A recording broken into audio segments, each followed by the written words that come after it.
सद्वन्द्यानं तिहुवणहिदमधुरविसदवकाणं अन्तातीतगुणाणं नमो जिनाणं जिदभवाणं। कुंदकुंदाचार्य भगवान की जय। पंचस्तिकाय संग्रहामध्ये गाथा नंबर 56 बघतो। उदयेन उवसमेण या खयेण दुहिं मिस्सिदेहिं परिणामे जुत्ता ते जीवगुणा बहुसूयथे सुविथिन्नाम। काय सांगितलं की उदयाने, उपशमाने, क्षयोपशमाने, क्षयाने आणि परिणामाने अशा प्रकारे जीवाचे 5 असाधारण भाव आहेत। कर्माच्या उपशमाचा आदी निमित्त असताना जीवाचे तसे होणारे ते परिणाम त्याला म्हणलं औदयिक, औपशमिक, क्षयिक, क्षयोपशमिक आणि पारिणामिक। पारिणामिक भाव हा निरपेक्ष आहे। अशा रीतीने सगळं वेगळ्या वेगळ्या पद्धतीने वेगळ्या शास्त्रांमध्ये या 5 भावांचं वर्णन डिटेलमध्ये करून सांगितलेलं आहे। त्याच्यातल्या औदयिक भावामधल्या कृष्णलेश्याचं वर्णन चालू आहे आपलं। तर काल आपण सगळं त्याचं वर्णन बघितलं होतं, कसे परिणाम असतात। पहिला लेश्या म्हणजे काय सांगितलं, पुण्य पाप आदी कषायांनी लिप्त आत्म्याची अवस्था त्याला म्हणलं लेश्या। पुण्य पाप आदी परिणामांनी कषायांनी जे आत्म्याला लिप्त करतं त्याला म्हणलं लेश्या। त्याच्यामध्ये 3 लेश्या शुभ आहेत आणि 3 लेश्या अशुभ आहेत। तर का करतो जीव हे अशुभ लेशारूप परिणाम किंवा शुभ लेशारूप परिणाम का करतो? जीव हे लेशारूप परिणाम का करतो? कशाय का करतो? जीवाकडून सांगा का करतो? करतो ना, करतो, पण का करतो? होतात म्हणलं तर ठीक आहे, ते संवर निर्जरा होऊन जाईल त्याची, पण करतो का आपण हे परिणाम? कषायुक्त भाव का करतो? प्राची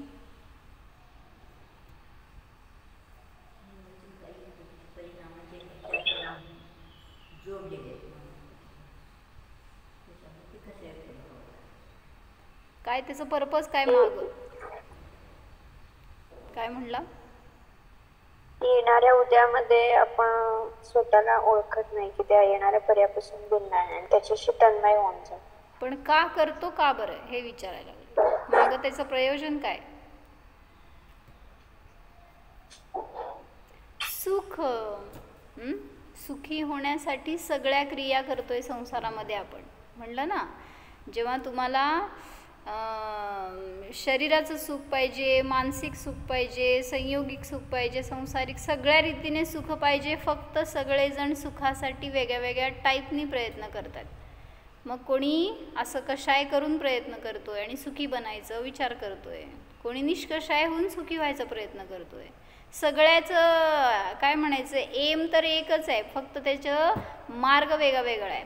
त्यामुळं ज्याचा मार्ग योग्य आहे तो लक्ष्यापर्यंत पोचतो आणि ज्याला सांगितलं योग्य मार्ग नाही मिळाला तर तो संसारात पुन्हा पुन्हा भटकत राहतो। म्हणून काय म्हणलं की लेश्या ह्या कषायांनी सहित योगाची प्रवृत्ती दाखवतात। मग आपल्या सगळ्या योगाचे कार्य आपण का करतोय त्याच्या मागं पण कारण हेच आहे, सुख। हातपाय का हलवता, डोकं का हलवताय किंवा इकडं तिकडं फिरताय का बरं? पाहिजे तेव्हा खातोय, झोपतोय, सगळ्या योगाच्या क्रिया कशासाठी करतोय? सुखासाठी। फक्त तिथं ते सुख त्याची डेफिनेशन वेगवेगळी आहे सगळ्यांची। म्हणून खरं सुख, अतिंद्रिय सुख काय आहे याचा परिचय करून मग त्याचा मार्ग शोधला पाहिजे, किंवा काय म्हणायचं, ते सुख कुठं आहे याचा निश्चय झाला तर मार्गसुद्धा आपल्याला योग्य प्राप्त होतो।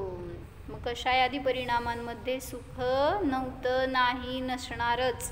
लेश्येमध्ये सुद्धा सुख त्रिकालामध्ये नसतंच। म्हणून भगवंतांनी काय केलं, निष्कषाय आत्मा आहे याचं वेदन केलं, जाणलं। तर त्याच्यामध्ये आपण कृष्णलेशावाला जीवाचे परिणाम बघतोय। त्यामध्ये सांगितलं होतं वेगळे वेगळे लेवल आहेत त्या कृष्णलेशामध्ये सुद्धा। कोणी उत्कृष्ट कृष्णलेशावाला आहे, कोणी मध्यम लेशावाला आहे, कोणी जगन्य लेशावाला आहे। आणि ज्याला त्याला त्याच्या परिणामानुसार सुखदुःखाची प्राप्ती होते. कृष्णलेशावाला सुखी असतो का हो? कृष्णलेशावाला जीव सुखी असतो का? मग म्हटलं ना, त्यांनी काय करून सुखी व्हायचा प्रयत्न करतोय. सगळ्यात त्याच्या परिभाषाच वेगळ्या आहेत. त्यामुळं सांगितलं, आत्महत्या करून सुखी व्हायचा प्रयत्न करतो, परहत्या करून सुखी व्हायचा प्रयत्न करतो, पराला त्रास देऊन मारून किंवा सगळ्या अशा रीतीने सगळीकडं काय म्हणायचं, एम एकच आहे, सुखी होण्यासाठी. तर पुण्यरूप किंवा धर्मरूप वृक्षाला तोडून सुखी होण्याचा प्रयत्न करतो. धर्मापासून दूर जाऊन सुखी व्हायचा प्रयत्न करतो. जसं म्हणलं, कुठेतरी पाठशाळा चालू आहे तर, प्रवचन चालू आहे तर तिथं न जाता किंवा कोणाला तर तिथं जायला पासून अडवून, मग त्यांनी काय उदाहरण सांगितलं होतं की समजा काय चालू होतं, विधान चालू होतं मंदिरमध्ये आणि कोणीतरी विधानाला म्हणून गडबडीने आत येत आहे. दरवाजातून आत येत होतं विधानाला बरं का काकी. आणि मग तिथे दरवाजावर तो कृष्णलेशावाला उभारला होता आणि त्यांनी काय केलं, कधी आलास तू, ये आपण बोलू. तो म्हणाला की विधानाला जाऊन थांब रे 5 मिनटं, असं काय चाललंय. त्यांनी काय केलं आणि 5 मिनटं म्हणत म्हणत तासभर तो त्याच्याशी बोलत तिथं उभारला. म्हणजे न स्वतः गेला न त्याला जाऊ दिलं. म्हणजे स्वतःला पण तोडलं आणि इतरांना पण तोडण्याचे परिणाम असे असतात ते कृष्णलेशावाला. अशीच घ्यायची. धर्मापासून दूर जाण्याचे भाव त्यालाच आहेत. त्याची आहे ना, ते घेतले सगळं ह्यांनी भावदीपिकेमध्ये. अनंतानुबंधी जनित आणि अप्रत्याख्यानावरण जनित कशी असतात सगळ्याची त्याच्या योग्य लावून घ्यायचे, त्याची जशी भूमिका आहे त्यानुसार. कारण सम्यक दृष्टी जीवाला धर्माविषयी द्वेष तर नाही आहे, पण तरी कृष्णलेशाच्या उदयात नियमाने काय ना काय असे परिणाम असतात त्याला की जे घातक असतील म्हणा, किंवा आत्मघाताचा प्रयत्न नाही करणार तो, पण तरीसुद्धा त्याचे जे परिणाम आहेत ते कृष्णलेशाचे त्याच्या योग्य समजून घ्यायचे. अप्रत्याख्यान जनित असणार ते त्यावेळेस. तर म्हटलं ना, काल तो जाऊन जरी बसला मंदिरात आणि ऐकतोय प्रवचन, तरीसुद्धा तिथं काय ना काय अशा क्रिया करेल की जेणेकरून तो दूर राहील तिथं पण ऐकताना. म्हणजे ह्या लेशेचा उदय काय म्हणायचं, कषायांच्या उदयात त्याला होणारे ते भाव आहेत त्याच्यानुसार. तरी पण पाहायचं तर सांगते तुम्हाला, अप्रत्याख्यान जनित कृष्णलेशा कशी असते ना.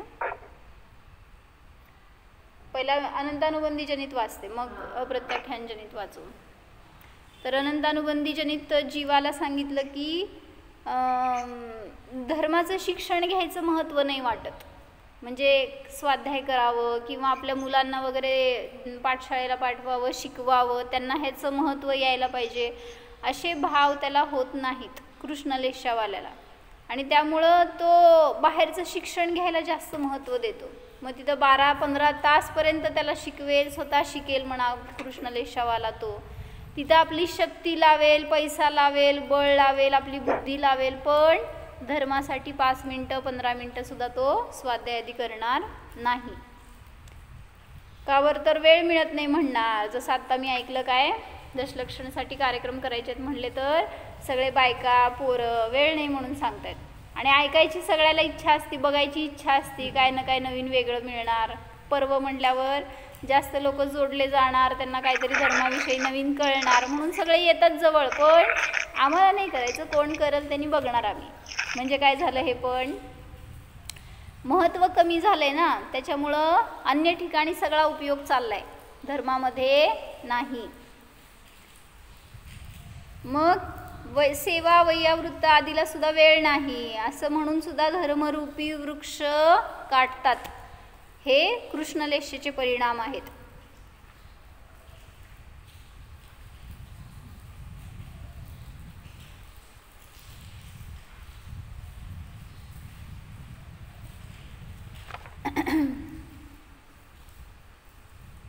देवशास्त्र गुरूंवर शंका करतो, कारण अजून सम्यक दर्शनाची प्राप्तीने तोपर्यंत निशंकित अंग नाही आहे. त्यामुळं तिथं तत्वाविषयी देवशास्त्र गुरूंविषयी शंका आहे मनामध्ये. कशाला करायचे हे सर्व, असे स्वतःला तोडतो त्या धर्मापासून असे परिणाम असतात. कोण पाहिलंय नरक, कोण पाहिलंय कांदा लसूण मधले जीव, हे सगळे कृष्णलेशाचे शंकित परिणाम आहेत ना. कारण सांगितलंय भगवंतांनी आज्ञासम्यक्त्व नाही धारण केलं, पण कुठं बघितलंय असं कोण? स्वर्ग नरक तुमचे 7 द्वीप आणि समुद्र असा संख्यात समुद्रद्वीप वगैरे हे कोण बघितलंय? अशी जेव्हा तिथं शंका करतो त्यावेळेस तो जीव कृष्णलेशाजनित आहे. बाहेरचं शिकताना शंका करता का हो? डॉक्टरकडे गेल्यावर शंका करतो का? ह्यानी नीट मला ट्रीटमेंट देईल का, मला मारणार तर नाही ना? ऑपरेशनसाठी किती निर्धास्त निशंक त्याच्या हवाली आपण सगळं. किंवा हां, म्हणजे मिथ्या दृष्टीकडं किंवा शरीराच्या सेवाकडं लौकिक सुखासाठी निशंकतेने प्रवृत्ती. तुम्ही त्या बसमध्ये ट्रेनमध्ये बसता, किती निशंक हो? त्या ड्रायव्हरवर का श्रद्धा एवढं?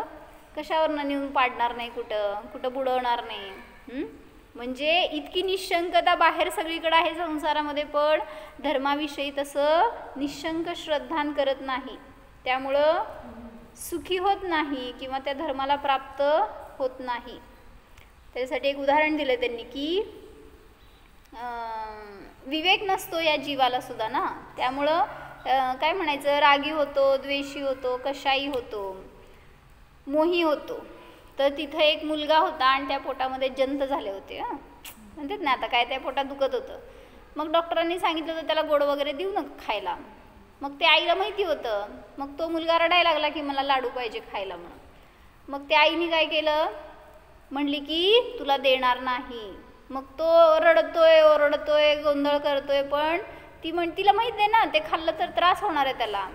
त्यामुळं ती म्हणती नाहीच, तुला काय झालं तरी सुद्धा ते मिळणार नाही, तू हट्ट सोड. आणि मग एवढं सांगितल्यावर काय झालं, आई मंदिरात निघून गेली आणि हा रडतच बसला होता. मावशी आली मागून. मावशी काय असती रे अरहन? मावशी म्हणजे मासी. आणि ती कशी असती समजा, अविवेकी असती. तिला काय ते बघवलं नाही, तिला माहीत नाही हे मागचं काय मॅटर आहे. आणि तो रडालाय ओरडालाय म्हणल्यावर त्याला विचारलं काय झालं, तू का रडतोय? तो म्हणला मला लाडू पाहिजे. थांब जरा म्हणलं, आई गेली ना मग तुला देतो. आणि ती आई गेली बाहेर आणि मावशीनी लाडू खाऊ घातला. आता काय झालं सांगा, कोण कृष्णलेशावाला? आई का मावशी? मग तिथं सांगितलं त्या मुलाचा त्रास अजून वाढला आणि त्याला हॉस्पिटलाइज करावं लागलं.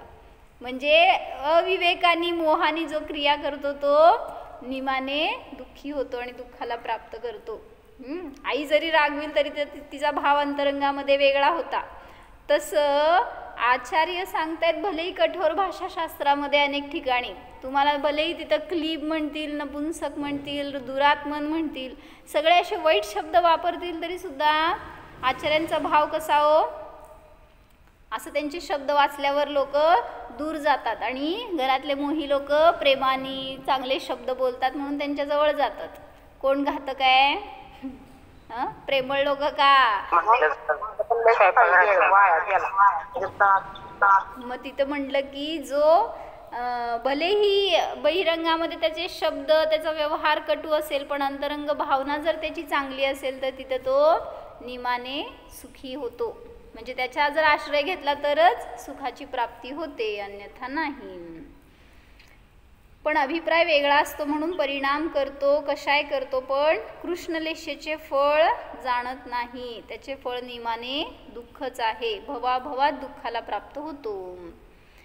मोहाने भक्ष अभक्षाचा विचार करत नाही, अभक्ष सेवन करतो.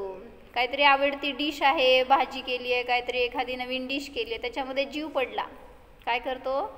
कृष्णलेशावाला काय करतो? तो मी नाही.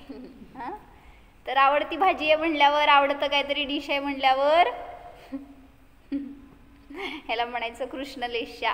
काढून टाकणार आणि भक्षण करणार, पण त्याचा त्याग करण्याचे भाव नाही होत.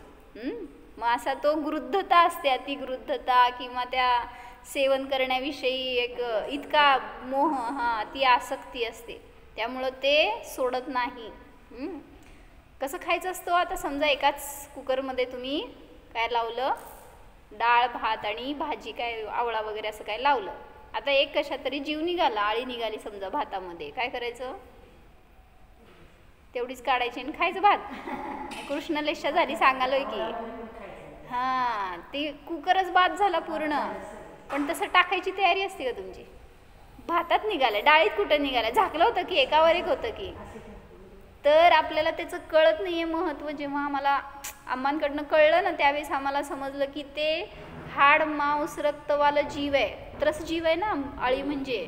आणि ते तुम्ही कुकरमध्ये शिजवताय, एकाच कुकरमध्ये, भलेही भांडे वेगळे आहेत तुमचे त्याच्यामध्ये, तरीसुद्धा जेव्हा ती शिजली गेली त्यावेळेस असं तुम्ही करणार का? आता आपण खात नाही अभक्ष, अभक्ष खाली लावलंय आणि वर तुमचं भक्ष लावलंय, खाणार का वर आपण?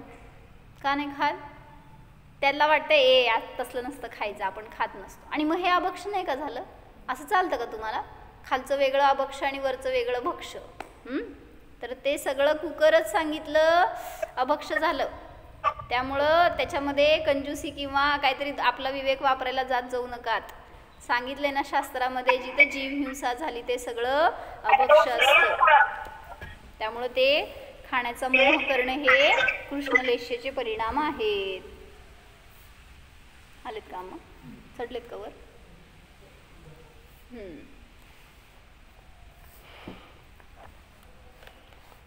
म्हणजे न खावा असे भाव होत नाहीत कृष्णलेष्यावाल्याला. काय कांदा लसूण बटाटा खाऊ नका म्हणलं, किंवा त्याच्यामध्ये जीवहिंसा आहे, अनेक प्रकाराने आपल्याला त्याचा त्रास होतो हे कळलं तरी सुद्धा सोडण्याचे भाव नसतात. कोणाला डायबिटीस असेल तर त्यासाठी असणाऱ्या सगळ्या गोष्टी अभक्ष, त्याला खाण्याचे भाव हे सुद्धा अपथ्यकारी जे आहेत ते सगळं सुद्धा पथ्यकारी ज्याचं पथ्य आहे त्याला ते सुद्धा खाण्याचे भाव, म्हणजे ही सुद्धा कृष्णलेष्या म्हणायची. भलेही अभक्ष नाही आहे पण त्यासाठी ते अभक्षच आहे, कारण ते सेवन केल्यावर जर त्याला शरीरात त्रास होणार आहे तर म्हणजेच जीवांची उत्पत्ती आणि हिंसा. आम्हाचं दर्शन करायचं असतं तर करा. आम्हा सगळ्यांचं इच्छा.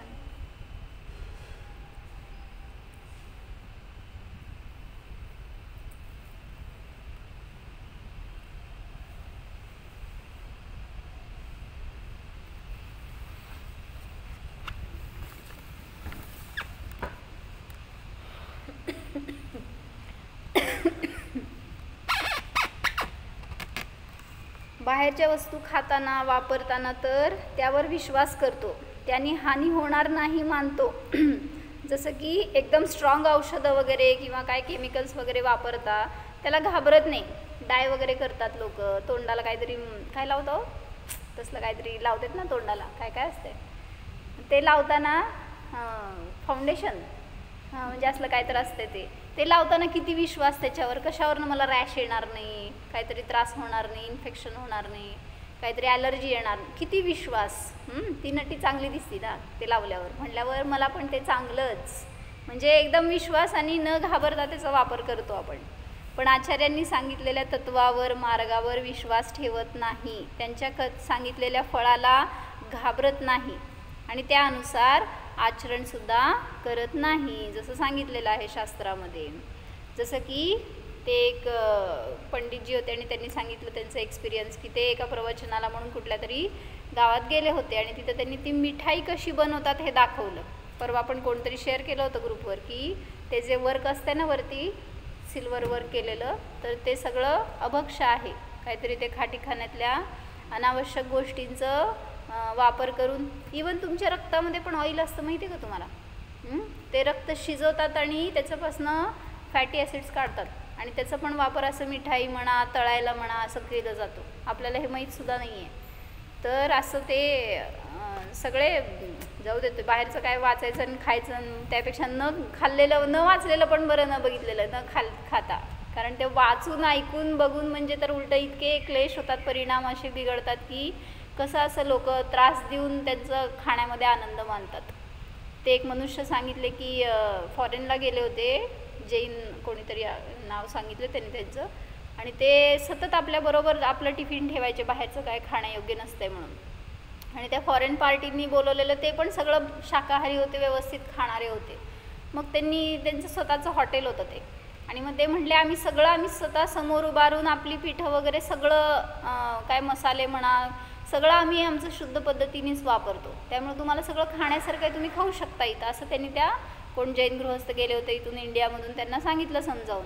आणि मग ठीक आहे म्हणले, पण अंधविश्वास नाही. ते म्हणले मी एकदा बघणार. आणि मग सगळं त्यांनी बघितलं तर एकदम व्यवस्थित होतं त्यांचं काय खाद्यपदार्थाचं सगळं सामग्री, पीठ, मीठ, तिखट, मसाले, सगळं भाजी वगैरे सगळं व्यवस्थित त्यांनी करून बघून केलं होतं. आता जेव्हा तळणार किंवा काय वापरणार त्यावेळेस त्यांनी विचारलं तेल कसलं आहे. मग त्यांनी सांगितले प्युअर पिग ऑइल आहे. आता काय करायचं. म्हटले ते जे फॉरेन मनुष्य होते ना ते म्हटले आम्ही कधी असं बघितलंच नाही, आम्हाला कळलंच नाही, हे ऑइलसुद्धा बघायला पाहिजे होतं. आणि मग त्यावेळेस त्यांनी सांगितलं की म्हणूनच आपल्याला विश्वास नाही ना आणि काय माहीत नाही ना जी गोष्ट त्याच्याबद्दल आपण कधी पुढाकार घ्यायचा नाही, ते खायचं नाही. हां काय समजणार काय त्यांनी काय वापरलेत. तसंच आम्ही पण म्हणून सगळ्याला विचारतो 10 वेळा काय केलं आहे आणि काय वापरलं आहे. भलेही तुम्ही सगळ्या गोष्टी नीट वापरलेल्या असणार, एखादी गोष्ट तुमच्या नकळत गेलेली असती ती दुसऱ्याला एखाद्याला पकडीत येते. त्यामुळं सांगितलं की असं विचारल्यावर कोण काय म्हणायचं क्लेश करत जाऊ नका. असं ज्यांनी कोणी व्रती असतात, संयमी असतात ते सगळं 10 वेळा विचारणार. आता आम्हा किती वेळा विचारतात. भलेही तुम्ही सगळं स्वच्छ केलेलं असतं, शुद्धी सांगितलेलं असतं तरीसुद्धा कुठलं तूप आहे, कुठलं पीठ आहे, कधीच आहे सगळं विचारतात. त्यांच्या संयमाला बाधा येऊ नये हा त्यांचा उद्देश असतो. थोडी ना तुम्हाला काय त्याच्याबद्दल नावं ठेवायची किंवा तुम्हाला त्रास देण्याचा उद्देश नसतो. तसं आपल्याला सुद्धा उलटं ग्रहण करायला पाहिजे. त्यांनी जसं करतात तसं आपल्याला सुद्धा निरतिचार निर्दोष पालन व्हायला पाहिजे. तर हे सांगत होते की तो मुलगा ते पंडित ज्या त्या ह्याच्यात गेले होते ना कुठंतरी प्रवचनाला, तर त्यांनी सांगितलं की ते मिठाई जी आहे ती कशी बनवतात हे सगळं त्यांनी त्या प्रवचनामध्ये सांगितलं. आणि मग तिथं बसलेल्या एका मुलाला वैराग्य झालं की नको आजपासून मला तसली मिठाई खायचीच नाही आहे. जर ते खाटी खाण्यातलं असं काहीतरी रक्तावर प्रक्रिया करून त्याच्यातून ते जे फॅटी ॲसिड्स असतात ते काढून ते बिस्किट म्हणा मिठाई म्हणा त्याच्यामध्ये वापरतात. म्हटल्यावर मला तसलं खायचं नाही. हे ऐकल्यावर त्या मुलांनी सगळं बाहेरचं ते तेवढं पदार्थ मिठाई बिस्किट वगैरे ज्यांनी जे सांगितलं ना खायचं सोडून दिलं. पण दुसऱ्या दिवशीपासून स्वाध्याय पण सोडून दिला. मग ते विचारले पंडितांनी एक दिवस भेटल्यावर, म्हणले असं का झालं. तर त्यांनी काय सांगितलं माहिती आहे का की पंडितजी तुमची शैली खूप जबरदस्त आहे आणि तुमचं ऐकल्यावर काय खावंच वाटत नाही.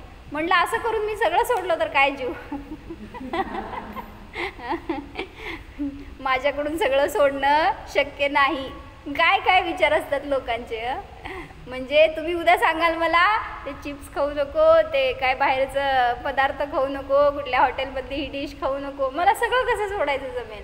म्हणजे ही सुद्धा कृष्णलेश आहे. समजते का आपल्याला. हे ह्याच्यात काय केलं का तीव्रता सांगा त्यांनी. पण तरीसुद्धा खाण्याची आसक्ती राहिली ना मागं.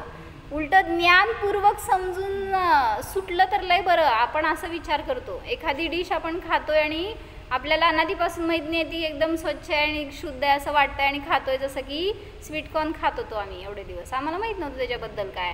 म्हणजे मग आम्हांकडनं कळलं कोणी सांगितलेलं आणि त्याच्यामधून की ते त्याच्यात काहीतरी इंजेक्शन्स असतात जे की भक्ष्य नाही आहे, ते खाण्यायोग्य नाही आहे. मग नाही खाण्यायोग्य म्हटल्यावर सोडलं. म्हणजे तिथं मला म्हणायचं की काय सांगत होते.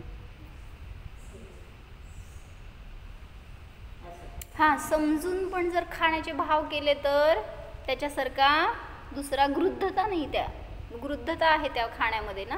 म्हणून सांगितलं की जेव्हा समजलं त्यावेळेस तिथं ते सुटायला पाहिजे. अभक्ष्य सेवन करतो तो कृष्णलेशावाला आहे ह्याच्यासाठी म्हणून असा विस्तार करून सांगितला. अजून ऐकायचं का कृष्णलेशा कसा आहे. अनंतानुबंधीच आहेत अजून सगळे. इतका त्याचा मोठा परिचय आहे की संपणार नाही.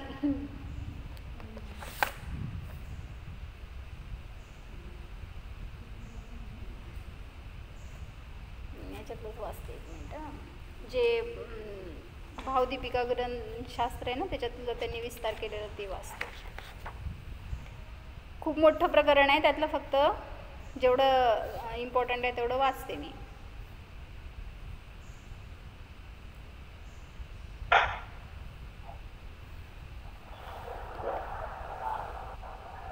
मन वचन कायने कशा रीतीने लेशा रूपाने प्रवृत्ती होते याच्यासाठी सांगायला लागलेत की जर कोणी कर्जदार असेल आणि तो पैसा देत नसेल तर हा गेलाय पैसे घ्यायला. त्यावेळेस तिथं मनातून विचार सुरू झाले कसं देत नाही बघतो आता.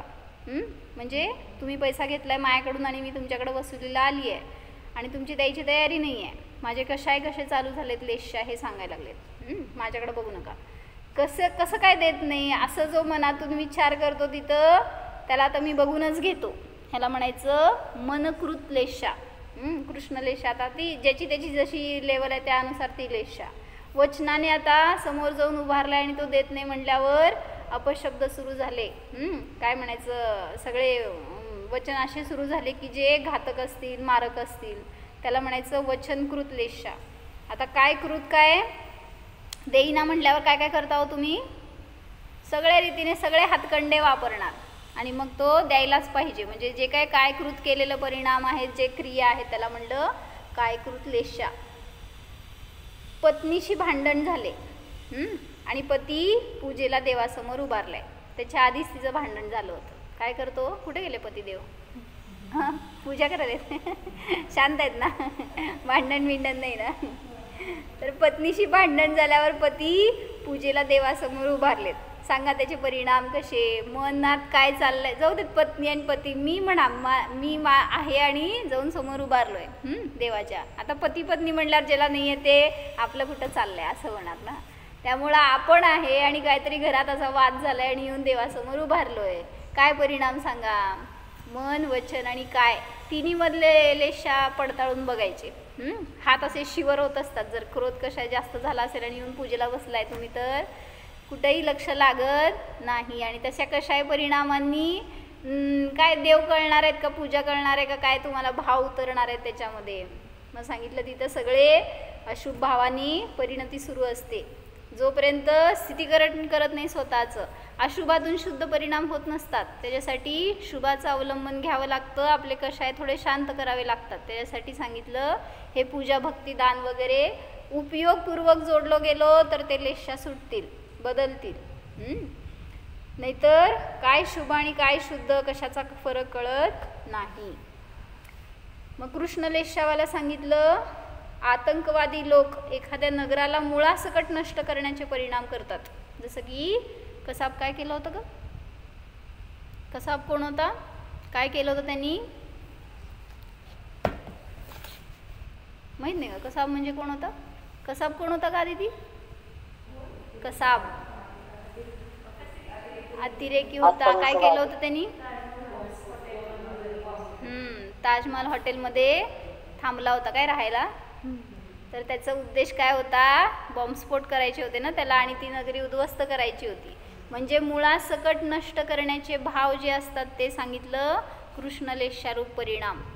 मग तसं एक त्यांनी उदाहरण देऊन सांगितलं की एक स्त्री होती आणि ती असंच कर्जबाजारी किंवा काय तिच्या आर्थिक परेशानीने हैराण झालेली आणि तिला मार्ग मिळेना काय. तर तिने त्यातनं मार्ग काढायचं म्हणून काय केलं, स्वतः तिचे 6 मुलं होती, 6 मुलांना तिने पेट्रोल टाकून जाळलं आणि स्वतः त्या विहिरीत उडी मारून स्वतःचा जीव दिला. काय करण्याचे, मुळासकट नष्ट करण्याचे परिणाम सगळ्यांच्या घातक. म्हणून कृष्णलेशाच्या जवळ राहायचं नाही. कोणाजवळ राहता, या शुक्ललेशावाले इथं आहेत आपल्याजवळ, त्यांच्याजवळ राहण्याचे भावने आपण जरी त्यांनी त्रास दिला तरी त्याच्याजवळच राहणार. किती आपली मोह आसक्ती परिणाम असले. तर तिथं म्हटलं त्यांनी की आणि असंच अनेक घटनांमध्ये दाखवलं होतं त्यांनी. आम्हा पण सांगतात नेहमी की ते पगार झालेला त्या पित्याचा आणि त्यांनी काय म्हणायचं एक कौतूहल म्हणून त्या मुलाच्या हातात दिलं, छोटा मुलगा, आणि ते खेळत खेळत त्यांनी ते रुपयाचं बंडल नेऊन चुलीत टाकलं. आता काय झाले परिणाम, म्हणजे त्यांचं महिन्याभराची पुंजी ती त्या दिवशी हातात आलेली ते त्यांना महिना घालवायचा होता त्याच्यावर, असं त्यांची परिस्थिती होती. आणि ह्यांनी काय केलं, खेळत खेळत, त्याला काय कळणार आहे लहान मुलगा, पण कळतं कोणालाच कळत नाही. जेव्हा त्यांनी ते पैसे आगीत टाकले आणि जळून भस्म झाले एका क्षणात ते, त्यावेळेस तिथं त्या पित्याची परिणती काय होती, त्यांनी त्या मुलाला उचललं आणि त्या चुलीवर टाकलं. कोणाचा घात झाला सांगायच्यात, पैसे गेले होते तर काय नुकसान नव्हतं, मुलगा गेला तर त्या आईनी जीव दिला, आत्महत्या केली. म्हणजे त्या मुलाचं, मुलगा म्हणजे सर्वस्व होता, एकुलता एक होता आणि ते तो मेला म्हटल्यावर, त्याला मारलं म्हटल्यावर तिने स्वतः गळफास लावून घेतला. आता मुलगा नाही, पत्नी नाही, मी जगून काय करू. ह्यानी काय केलं, चालत्या गाडीखाली जीव दिला. म्हणजे असे सगळे घातक परिणाम ज्याच्यात असतात त्याला म्हणायचं कृष्णलेशा. बाहेरच्याकडे बघूच नका, सगळं आपल्याकडं बघा बरं का. आपण ठीक आहे, इतकं मारण्याचे वगैरे परिणाम नसतील तरी सुद्धा कृष्णलेशेच्या योग्य भाव आपल्यात पण आहेत. फक्त ते कुठले आहेत आणि कशा टाईपचे आहेत हे आपण आयडेंटिफाय करायला पाहिजे. जिथं आपण इतरांना सुद्धा तोडतो तिथं समजून घ्या आपण शुभ कार्यापासून, शुद्ध कार्यापासून, ध्यानापासून जोडलं का वडिलांना. नाही म्हणलं की घरातच वडील काय केलं, जाणार होते ध्यानाला, तोडलं काय तुम्ही, कशाला जाताय. आपण नेक्स्ट टाइम आपण दोघं जण जाऊ. असं जर केलं असतं तर कृष्णलेशा म्हणलं. ढकलायचं अशा वेळेस, नाही म्हणलं तरी ढकलायचं आणि बसवायचं.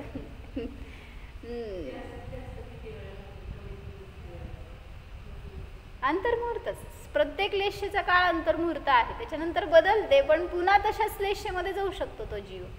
कारण सांगितलं ना, 7व्या नरकातला नारकी सांगतोय आपण कृष्णलेशेमध्ये आहे. 7वं, 6वं आणि 5वं नरक कृष्णलेशावाल्यांचं आहे.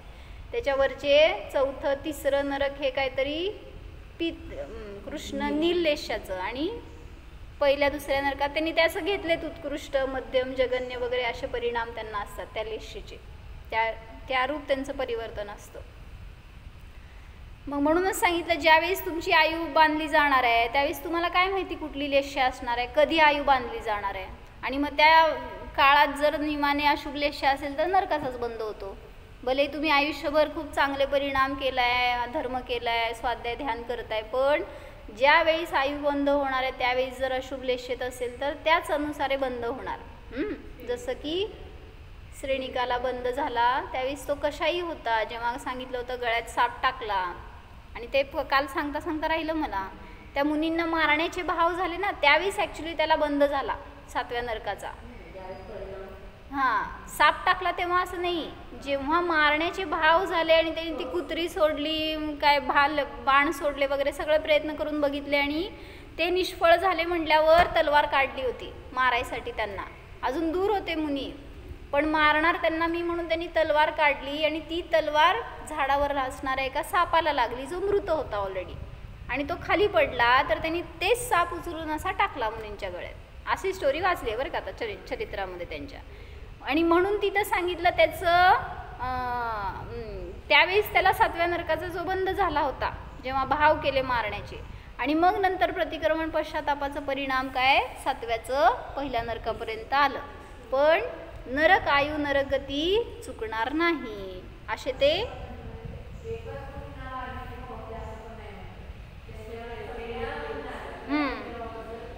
हां. पण ते समोर आले म्हटल्यावर ते त्यांचं टार्गेट बनले ना तेवढंच. कारण तिच्याबद्दल द्वेष झाला होता, चेलनेबद्दल. तिने आपल्या गुरूंना त्रास दिलाय तर हिचे गुरु पण त्यांना पण मी उट्ट काढणार, त्यांचं सूड घेणार अशी बुद्धी होती. असं नाही की त्यांच्याबद्दल द्वेष होता, जैन मुनींबद्दल द्वेष झाला होता म्हणून फक्त ते समोर आले, त्यांचं ते म्हणायचं उदय त्यांचा तो, आणि त्यामुळं त्यांच्यावर उपसर्ग झाला. तसं तुम्ही पण कोणाच्या तरी समोर आलेला असता आणि तुम्हाला वाटते ते मलाच त्रास देत आहेत, असं तिथे त्यांना वाटलं नाही त्या मुनींना, मला का त्रास देतोय हा, कोण कुठला, मी काय त्याचं वाईट केलंय का, असं भाव नाही आले. इतकी सरळता परिणामामध्ये. आणि मग आपल्याला काय भाव होतात, आपल्यालाच का असं, असेच का भेटले, असेच का वागतात असं. मग तिथं काय म्हणायचं, तुमचा उदय आणि त्यांचा उदय गाठायचं होतं समोर आणि तुम्ही त्यामुळं भेटायचं होता एकमेकाला. मग तिथं जे काय असे घातक परिणाम होतात ते कृष्णलेशावाला जीव समजून घ्या.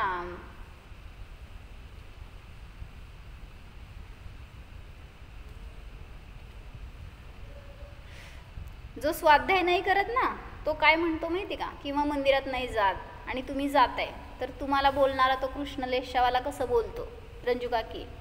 तर त्यांनी सांगितलं की समजा तो स्वाध्यायी आहे तो कशाय करतोय आणि अस्वाध्यायी निष्कषाय आहे, असं काहीतरी दोघांचं रिलेशन होतं आणि चाललंय त्यांचं कॉन्व्हर्सेशन. तर त्यात तो म्हणाला, जो स्वाध्याय करत नाही तो म्हणाला, तुम्ही तर स्वाध्याय करता, शास्त्राला जाता, मंदिरात जाता, तुमच्यापेक्षा आम्ही बरे की, म्हणजे काय कशाला तुम्ही जाता, असं तोडायचं भाव आले ना परत त्याच्यामध्ये. आम्ही तर खरे वितराग आहेत तुमच्यापेक्षा. म्हणजे तुम्ही काय करता, रागद्वेष, ह्या देवाला भजा, ह्या देवाला भजू नका, हे शास्त्र वाचा, या गुरूंकडे जावा, जाऊ नका. म्हणले तुम्ही भेदभाव करता, तुम्ही तोडता, तुमच्यापेक्षा आम्ही बरे म्हणले. म्हणजे आम्ही कुठं जातच नाही किंवा कोणाच्यात भेदभाव करत नाही. असे आम्ही बरे असं म्हणणारा सुद्धा कृष्णलेशावाला आहे.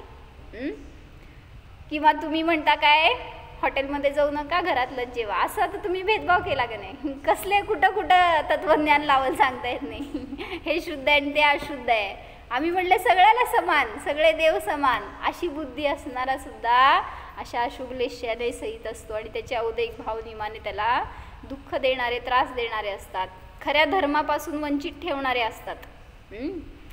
चुकीचे कार्य करणाऱ्याला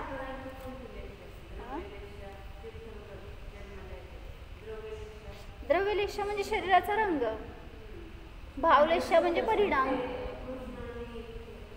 चौथ्या गुणस्थानापर्यंत असणाऱ्या जीवाला साही लेशांचा उदय असू शकतो आणि जोपर्यंत तीर्थंकर गृहस्थ दशेत आहे तोपर्यंत चतुर्थ गुणस्थान आहे.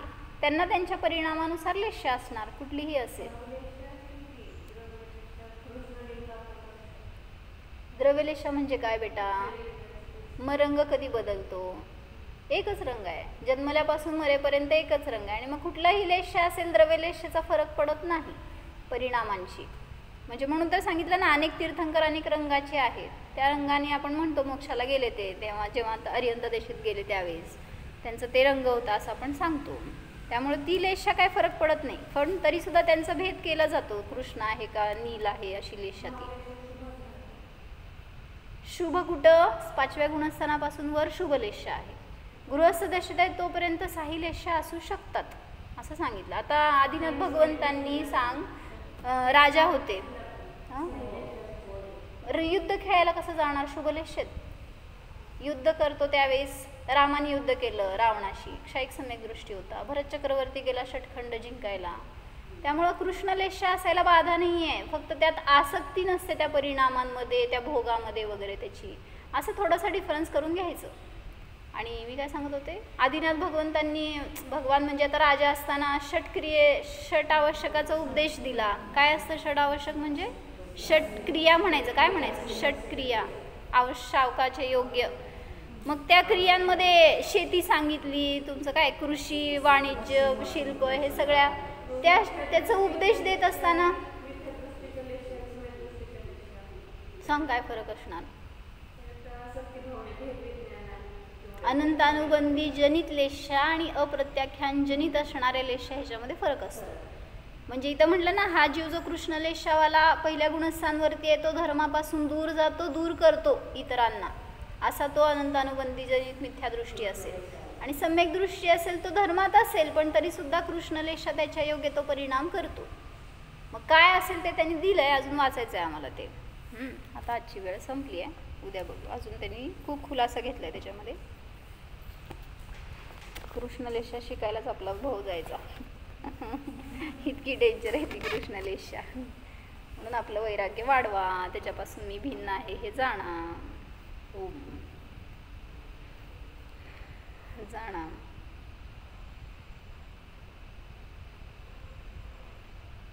कशाय भाव करणे हा माझा स्वभाव नाहीच. माझ्या स्वभावामध्ये मन नाही, वचन नाही, काया नाहीच.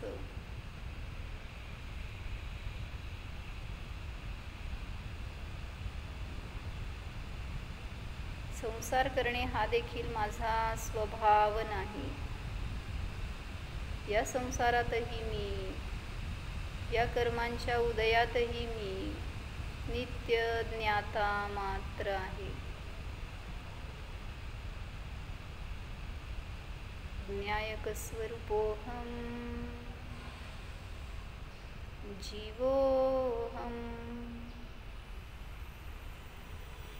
ओम विसर्जन. नमो अरिहंताणं.